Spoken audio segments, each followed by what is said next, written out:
వాస్తవం మేము.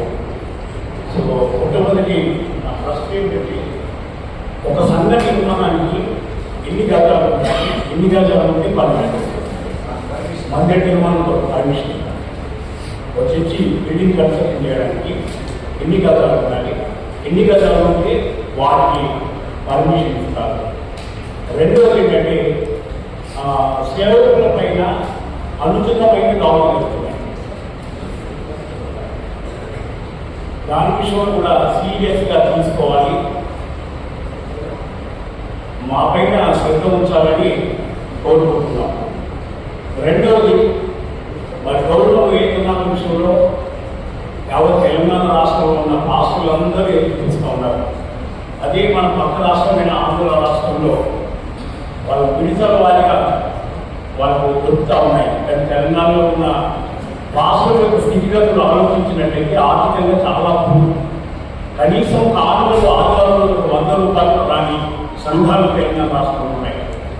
సో దాన్ని దృష్టిలో పెట్టుకొని మరి మన తెలంగాణ రాష్ట్రం గవర్నమెంట్ వారు, మైనారిటీ డిపార్ట్మెంట్ వారు తప్పకుండా సేవకులు సేవకులకు న్యాయం చేయాలని బిలీవ్ చేస్తున్నాం.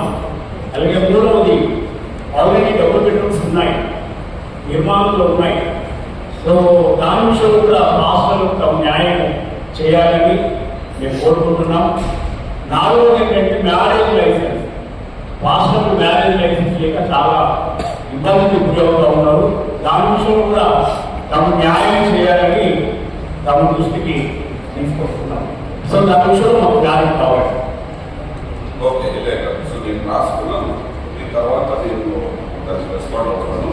కాకపోతే what is the minimum area required for construction of church అనేది నాకు క్లారిటీ లేదు. బట్ బిల్డింగ్ పర్మిషన్స్ ప్రకారం అయితే ఐ థింక్ మినిమం సిటీలో అయినంత మినిమం 100 స్క్వేర్ యార్డ్స్ ఉంటే మనకు పర్మిషన్ వస్తుంది. అది మీకు మీరు క్లారిటీ ఇస్తారు.